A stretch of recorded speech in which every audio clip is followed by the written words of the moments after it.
விவேகானந்தனே, வீர இளைஞனே எங்கள் விவேகானந்தனே, வெற்றி மீது வெற்றி கொண்ட வீர தலைவனே, வெற்றி மீது வெற்றி கொண்ட வீர தலைவனே.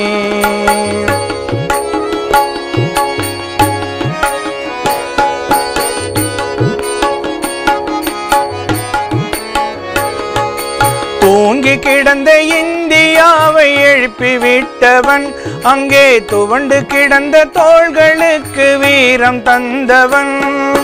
தூங்கி கிடந்த இந்தியாவை எழுப்பி விட்டவன், அங்கே துவண்டு கிடந்த தோள்களுக்கு வீரம் தந்தவன். பாருக்கெல்லாம் பாரதத்தின் புகழுரைத்தவன், பாருக்கெல்லாம் பாரதத்தின் புகழுரைத்தவன். தான் பாரதத்தின் புதல்வன் என்று பெருமை கொண்டவன், தான் பாரதத்தின் புதல்வன் என்று பெருமை கொண்டவன். வீர இளைஞனே எங்கள் விவேகானந்தனே, வெற்றி மீது வெற்றி கொண்ட வீர தலைவனே.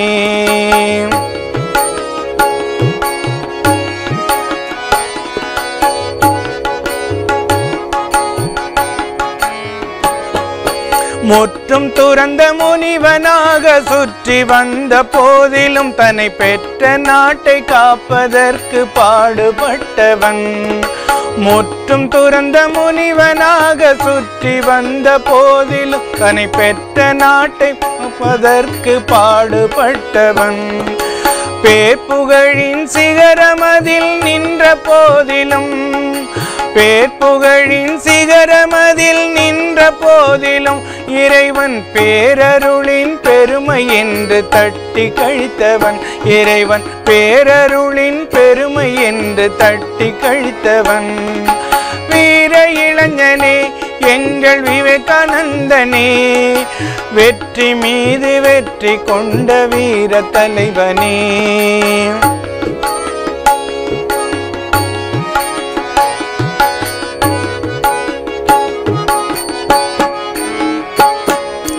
இந்தியர்கள் தலை நிமிர்த்த துணிவளித்தவன், நாம் வீறு கொண்டு நடப்பதற்கு பாதை அமைத்தவன்.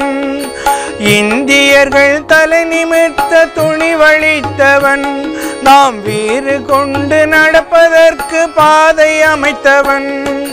மருத்துவனை போலே நம் குறைகள் கண்டவன், ஒரு மருத்துவனை போலே நம் குறைகள் கண்டவன். நிறைகளாலே குறைகளுக்கு மருந்தளித்தவன், நிறைகளாலே குறைகளுக்கு மருந்தளித்தவன். வீர இளைஞனே எங்கள் விவேகானந்தனே, வெற்றி மீது வெற்றி கொண்ட வீர தலைவனே.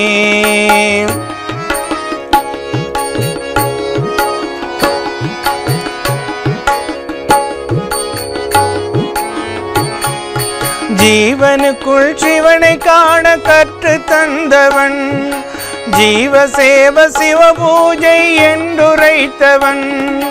ஜீவனுக்குள் சிவனை காண கற்று தந்தவன், ஜீவசேவ சிவபூஜை என்றுரைத்தவன். குருவினிடம் உயிரணைய பக்தி கொண்டவன், குருவினிடம் உயிரணைய பக்தி கொண்டவன். ஒரு வாக்கியத்தை உலகம் எங்கும் பரவ செய்தவன், ஒரு வாக்கியத்தை உலகம் எங்கும் பரவ செய்தவன். வீர இளைஞனே எங்கள் விவேகானந்தனே, வெற்றி மீது வெற்றி கொண்ட வீர தலைவனே.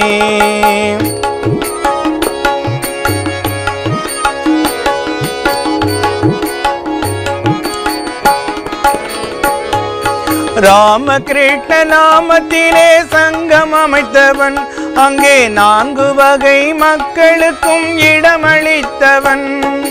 ராமகிருஷ்ண நாமத்திலே சங்கம் அமைத்தவன், அங்கே 4 வகை மக்களுக்கும் இடமளித்தவன். தொண்டும் துறவும் என்றும் நிலவ விதிகள் அமைத்தவன், தொண்டும் துறவும் என்றும் நிலவ விதிகள் அமைத்தவன். சொந்த முக்தி பொது நலத்தில் இருக்குதென்றவன், நம் சொந்த முக்தி பொது நலத்தில் இருக்குதென்றவன். வீர இளைஞனே எங்கள் விவேகானந்தனே, வெற்றி மீது வெற்றி கொண்ட வீர தலைவனே.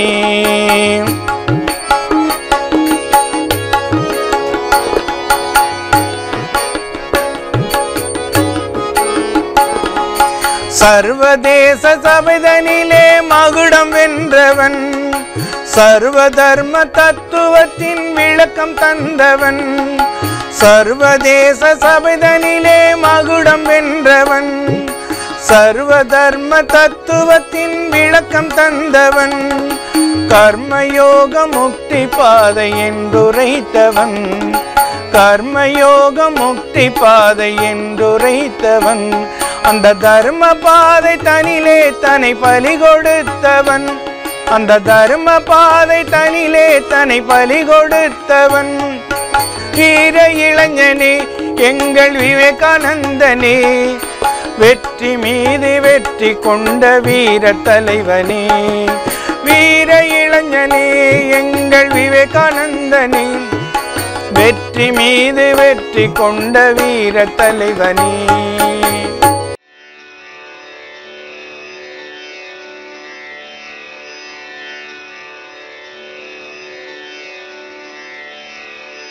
Good morning to one and all present here. Reply to the address of welcome at Calcutta. If there has been anything achieved by me, by thoughts or words or deeds, I lay no claim to it. It was Sri Ramakrishna Paramahamsa's. All that has been life-giving, strengthening, pure and holy has been his inspiration, his words and he himself. Here is the manifestation of most marvelous power that has been for several centuries in India, and it is our duty to study this power, to find what has been done for the regeneration, for the good of India and for the good of whole human races through it. It is absolutely necessary for the vast majority of whole human have a personal ideal. No nation can rise, can become great, can work at all without enthusiastically coming under the banner of one of these great ideals in life. We want spiritual ideals before to us, and such a hero has been given to us in the person of Sri Ramakrishna Paramahamsa.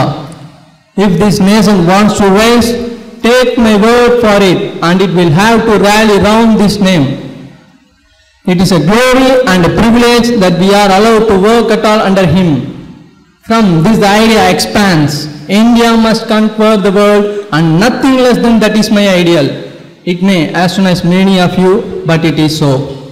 The sign of life is expansion. We must go out, expand and sow life. There is no other alternative. One of the great causes of India's downfall has been that she narrowed herself, went into herself as the oyster does, and refused to give her treasures to the other races of mankind. The secret of life is to give and take. We can learn mechanism from the Westerners, we can learn many other things, but we have to teach them something. That is our spirituality. The world is waiting for the treasure. Little do you know how much of hunger and of thirst there is outside of India for these wonderful treasures of our forefathers. For the marvels of region of spirit, we will exchange marvels of region of matter. We will not be students always, but teachers also. The young, the energetic, the strong, the well-built, the intellectual, for them is the task. Arise, awake, for your country needs this tremendous sacrifice. Give up the awful disease that is creeping into our national blood, that idea of ridiculing everything, that loss of seriousness. Be strong and everything else will bound to follow. My conviction is that the power which will raise India once more to her proper spiritual place will come from the youth. Be not afraid of anything, you will do marvelous work. Arise, awake and stop not till the goal is reached. Thank you. Good morning to one and all present here. Swami Vivekananda's first public lecture in the East, delivered in Colombo on 16th January 1897 on returning from the Western countries. If there is any land on this earth that can lay claim to be the blessed Punya Bhumi, to be the land to which all souls in this earth must come to account for karma, the land to be the land in which every soul wending its way and Godward must come to attain its last home. the land where the humanity has attained its highest towards gentleness, towards generosity, towards purity, towards calmness, and above all, the land of introspection and spirituality. It is India. Here is the life-giving water with which must be quenched the burning fire materialism which burns the cores of hearts of millions in other land. Believe me, my friends, this is going to be. Ideas after ideas have marched out from here, but every word has spoken with blessing behind it and peace before it. We of all nations of the world have never been conquering any races, and that blessing is on our head. Therefore we live. 2. The other nations of the world, religion is one among the many occupations of life. But here in India, the religion is one and only occupation of life. Too many Indian thought, Indian manners, Indian customs, Indian philosophy, Indian literature are repulsive at their first sight. But let them preserve, let them read, let them become familiar with the great principles underlying these ideas. And it is 99 to 1 the charm will come over them and fascination will be the result.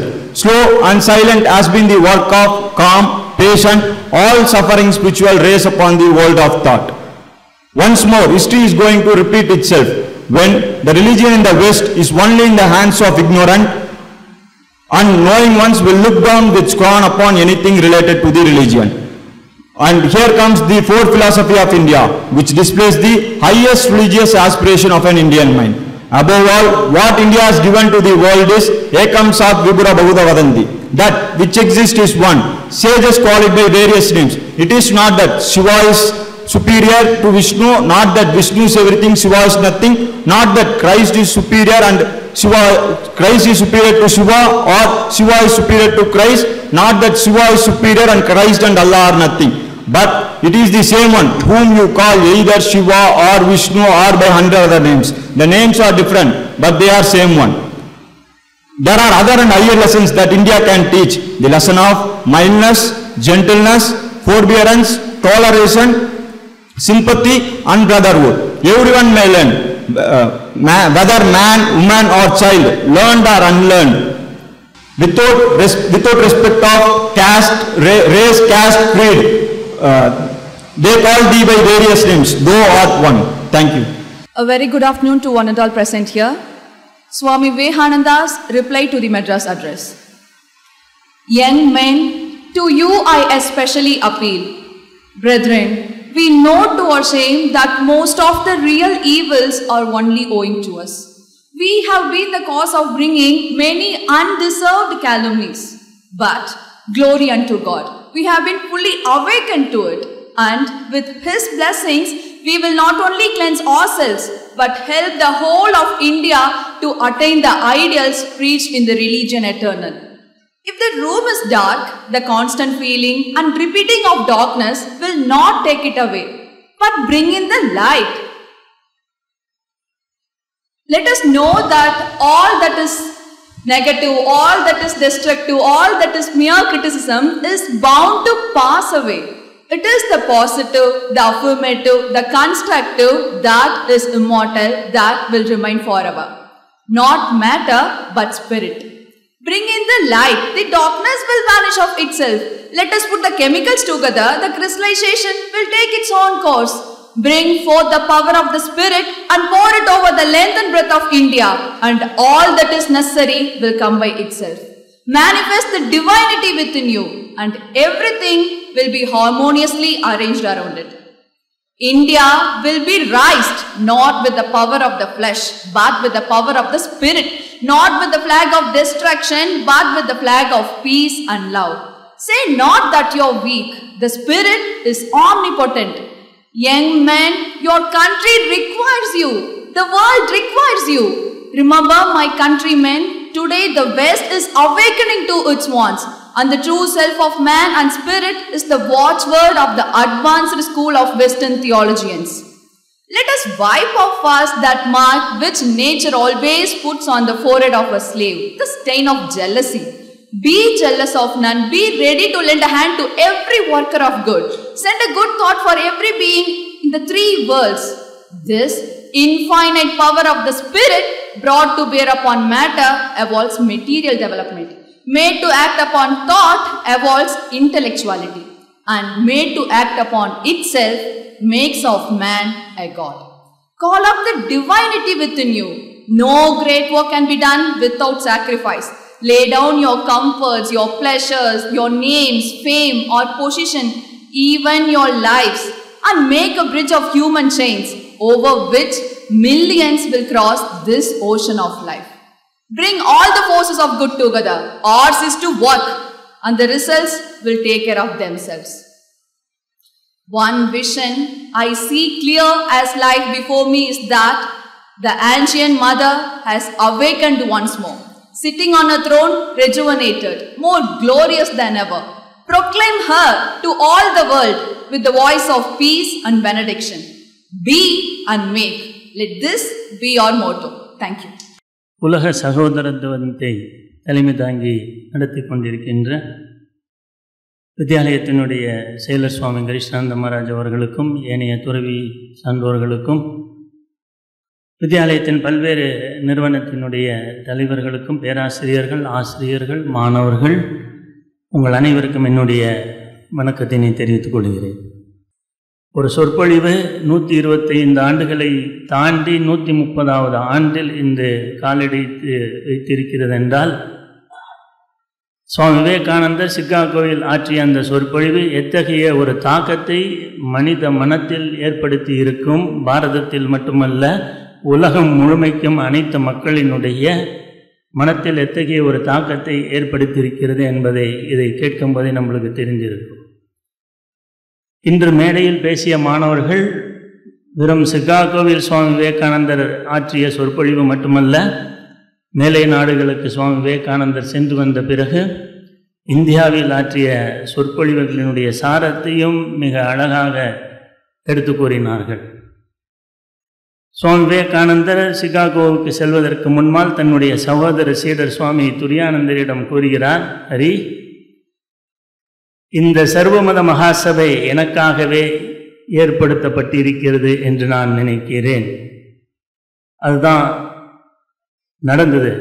அந்த சர்வமத மகாசபைக்கு சுவாமி விவேகானந்தர் செல்வதற்கு முன்னால் பல்வேறுபட்ட இன்னல்களை அவர் தாங்கி இருந்தாலும் அவருடைய அந்த முதல் சொற்பொழிவுக்கு பின்னால் எத்தகைய ஒரு தாக்கத்தை அமெரிக்காவில் மட்டுமல்ல உலகம் முழுமைக்கும் அது ஏற்படுத்தி இருந்தது என்பதை இன்று வரைக்கும் நாம் பார்த்து கொண்டிருக்கிறோம்.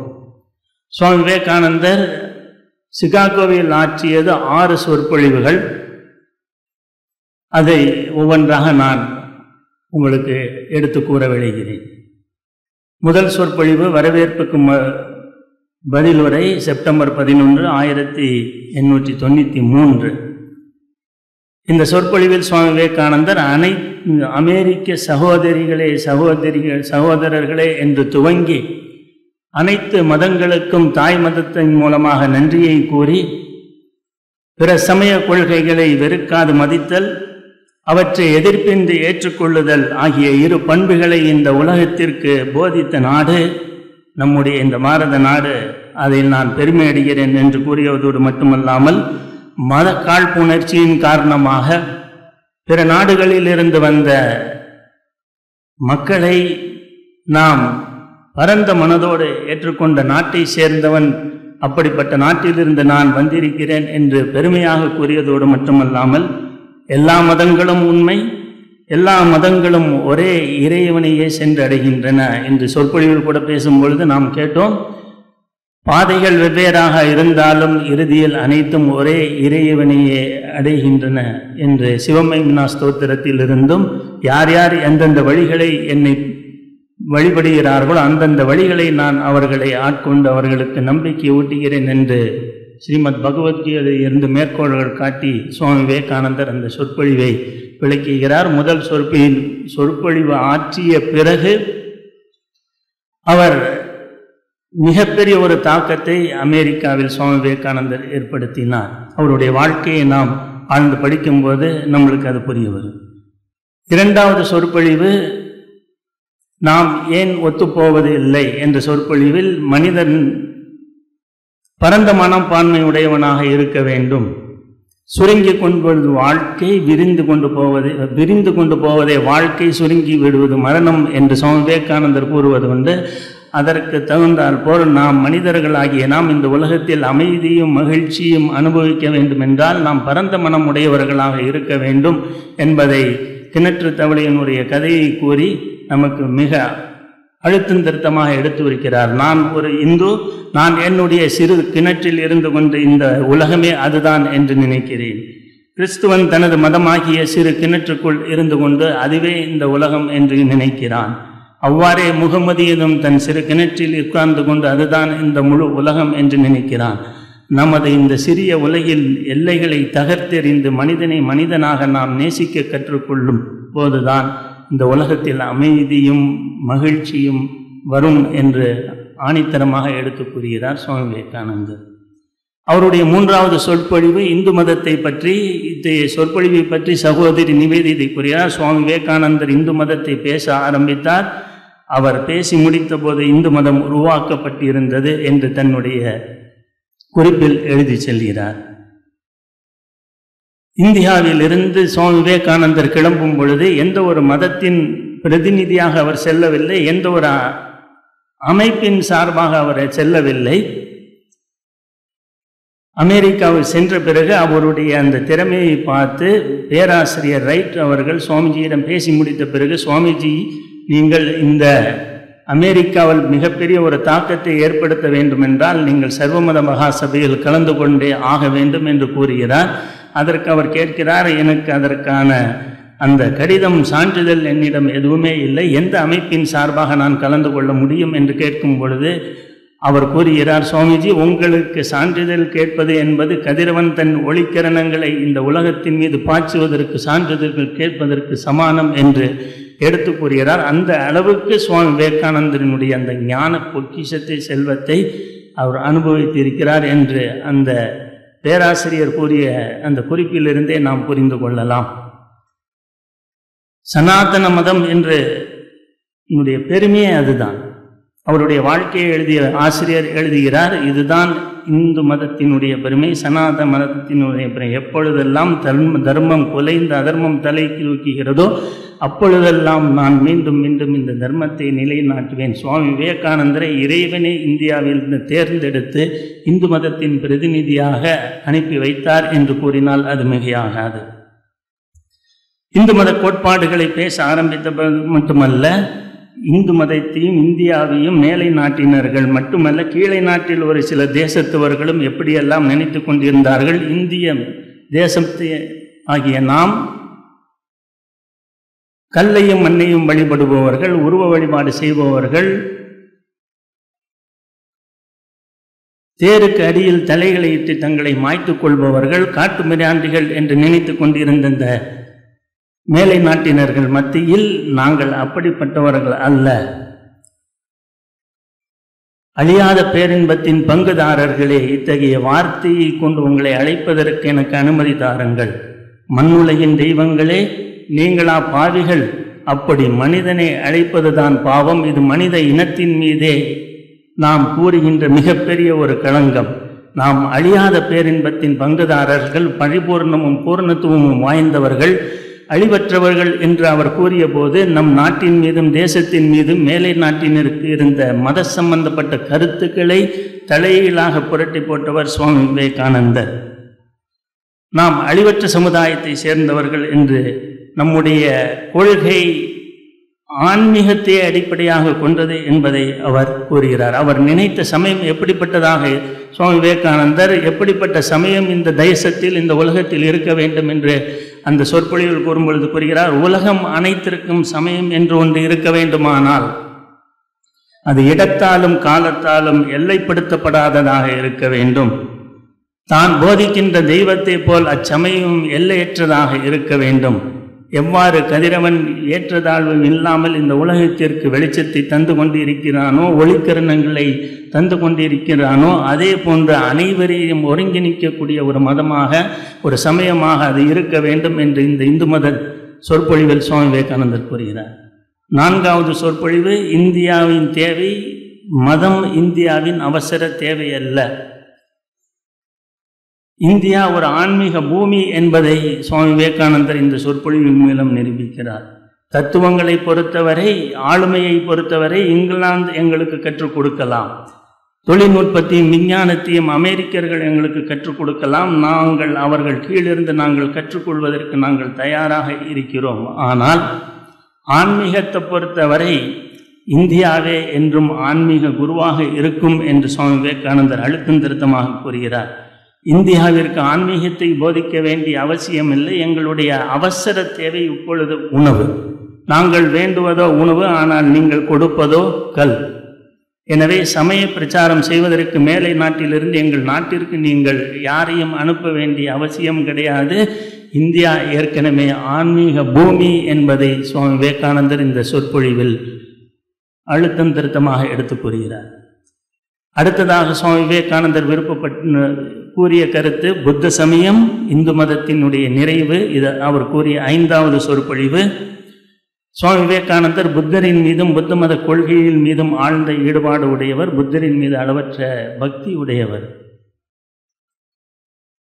புத்த மதத்திலிருந்து பல்வேறுபட்ட வழிபாட்டு முறைகள் இந்து மதத்திலும் புகுந்திருக்கிறது என்பதை சுவாமி விவேகானந்தர் கூறியதோடு மட்டுமல்லாமல், இந்த இந்திய தேசம் மீண்டும் உலக அளவில் நாம் மீண்டு எழ வேண்டுமானால் வேதாந்தத்தினுடைய அறிவுபூர்வமான ஆக்கப்பூர்வமான சிந்தனையும் புத்த மதத்தினிருந்திய கருணையும் ஒன்றிணைந்தால் நம்முடைய இந்திய தேசமானது இந்த உலகை ஆளக்கூடிய வல்லமை பெற்ற தேசமாக நிகழும் என்பதை இந்த சொற்பொழிவில் சுவாமி விவேகானந்தர் கூறுகிறார். நிறைவு நாள் வரை செப்டம்பர் 27, 1893ஆம் ஆண்டு இந்த சொற்பொழிவில் சுவாமி விவேகானந்தர் நம்மளுடைய வேற்றுமையை மறந்து நாம் அனைவரும் ஒற்றுமையாக இருக்க கற்றுக்கொள்ள வேண்டும் என்று கூறுவதற்கு ஓமையாக அவர் கூறியது, ஒரு செடி ஒளிக்கிரணங்களை பெற்றுக்கொண்டு காற்றையும் மண்ணையும் நீரையும் தனது ஆக்கிக்கொண்டு தனது வளர்ச்சி நியதிக்கு ஏற்ப அது வளர்கிறதோ அதே போன்று எல்லா மதத்தினரும் அவரவர் நியதிக்கு ஏற்ப மற்ற மதத்தினரை மதித்து மனிதாபிமானத்தோடு வாழ வேண்டும் என்று எடுத்து கூறுகிறார். கிறிஸ்துவர் இந்துவாகவோ பௌத்தராகவோ மாற வேண்டியதில்லை, அல்லது இந்து பௌத்தராகவோ கிறிஸ்துவராகவோ மாற வேண்டியதில்லை. ஒவ்வொருவரும் மற்ற மதங்களின் நல்ல அம்சங்களை தனதாக்கி கொண்டு தன் தனித்தன்மையை பாதுகாத்து கொண்டு தன் வளர்ச்சி நீதிக்கு ஏற்ப அந்த வளர்ச்சி விதிகளின்படி வளர வேண்டும் என்று கூறி அந்த சொற்பொழிவை நிறைவு செய்கிறார். சர்வ மத மகாசபை முற்று பெற்றவுடன் நிறைவடைந்தவுடன் சுவாமி விவேகானந்தர் உடைய இந்த உரை மிகப்பெரிய ஒரு தாக்கத்தை அமெரிக்காவில் மட்டுமல்ல உலகம் முழுவதற்கும் மிகப்பெரிய ஒரு தாக்கத்தை ஏற்படுத்தியது. இன்று மாணவர்கள் கூறிய அனைத்து சொற்பொழிவுகளையுமே நாம் கேட்டிருந்தால் அதில் முழுமையாக நாம் மீண்டும் மீண்டும் எதை பார்த்திருப்போம் என்றால் சுவாமி விவேகானந்தர் போதித்த மதம் மனிதநேயம். மனிதனை மனிதனாக நாம் பார்ப்பதற்கு கற்றுக்கொள்ள வேண்டும். இந்தியாவினுடைய பெருமையையும் இந்தியாவினுடைய பரந்த மனப்பான்மையையும் நம்முடைய சனாதன மதத்தினுடைய பெருமையையும் சுவாமி விவேகானந்தர் தன்னுடைய சொற்பொழிவின் மூலம் நிரூபித்து காட்டினார். நிறைவாக சுவாமி விவேகானந்தர் கூறிய உரையோடு என்னுடைய இந்த உரையை நிறைவு செய்கிறேன். இந்த மாணவன் மிக அழகாக எடுத்து கூறினார். சகோதரர்களே, நாம் அனைவரும் கடுமையாக உழைப்போமாக. உறங்குவதற்கு இது நேரம் இல்லை. எதிர்கால பாரதம் நம்முடைய உழைப்பை பொறுத்துத்தான் அமைந்திருக்கிறது. இப்பொழுது பாரத தாய் தயாராக காத்து கொண்டிருக்கிறாள். தற்பொழுது தூக்கத்தில் இருக்கிறாள், அவ்வளவுதான். எழுந்திருங்கள், விழித்திருங்கள். அழியாத தன் அரியாசனத்தில் புத்திழமையோடு முன்பு எப்போதும் இல்லாத பெருமையோடும் அவள் வீற்றிருப்பதை காணுங்கள். சைவர்களுக்கு சிவபெருமானாகவும், வைணவர்களுக்கு விஷ்ணுவாகவும், பௌத்தர்களுக்கு புத்தராகவும், சமணர்களுக்கு அருகராகவும், கிறிஸ்துவர்களுக்கும் யூதர்களுக்கும் ஜெகோவாவாகவும், முகமதியர்களுக்கு அல்லாவாகவும், ஒவ்வொரு இனத்திற்கு ஒவ்வொரு தெய்வமாகவும், வேதாந்திகளுக்கு பிரம்மமாகவும் இருக்கின்ற அந்த ஒரே கடவுள் எங்கும் நிறைந்திருக்கிறார் என்ற உண்மையையும் அந்த இறைவனின் பெருமையும் இந்த பாரத நாட்டிற்கு மட்டுமே தெரிந்த உண்மையாகும். அவர் நம் ஆசீர்வதிப்பாராக, உதவுவாராக. இந்த கருத்தினை செயல்படுத்த அவர் வலிமையும் ஆற்றலையும் நமக்கு தருவாராக என்று மேடையில் முழங்கிய இந்த அனைத்து மாணவர்களுக்கும் வித்யாலயத்தின் சார்பாகவும் இங்கு அமர்ந்திருக்கின்ற அனைவர் சார்பாகவும் எங்களது வாழ்த்துக்களையும் நன்றிகளையும் கூறி எனது உரையை நிறைவு செய்கிறேன். நன்றி, வணக்கம்.